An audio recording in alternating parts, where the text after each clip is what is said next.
हैं, इस रिपोर्ट के जरिए आपको समझाएंगे।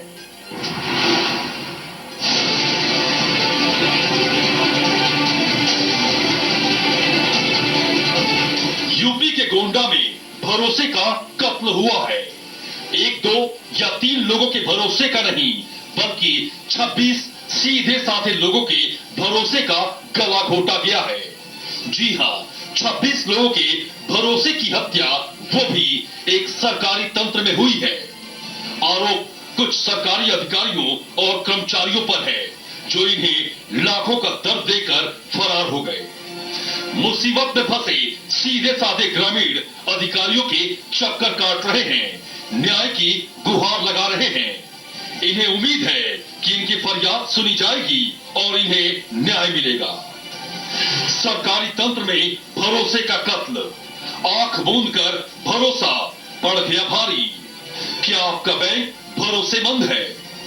पूरा मामला यूपी कोऑपरेटिव बैंक से जुड़ा है। यहाँ 26 लोगों के साथ लोन के नाम पर 21 करोड़ 47 लाख रुपए की ठगी हुई है। ठगी के आरोपी अधिकारी और कर्मचारी लापता हैं।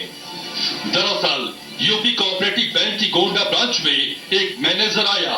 उसने 26 लोगों को लोन पास करवाया। जिनको लोन पास करवाया गया, उन सभी को अपना शिकार बना लिया।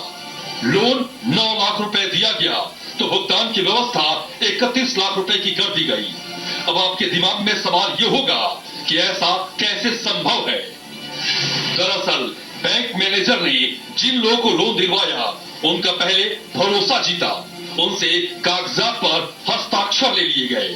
फिर उनकी जरूरत के मुताबिक उन्हें लोन भी उपलब्ध करा दिया गया। लेकिन असली खेल इसके बाद शुरू होता है।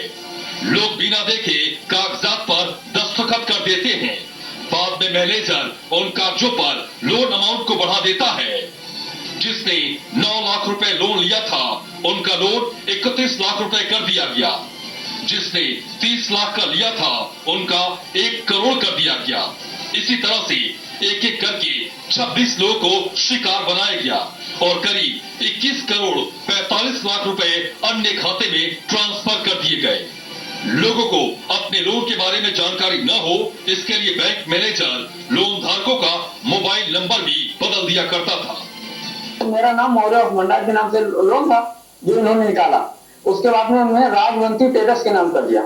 उसी को एस्टीमेट हमको दिखाकर हमको बता दिया तुम्हारा पैसा जमा हो गया, आप घर जाइए।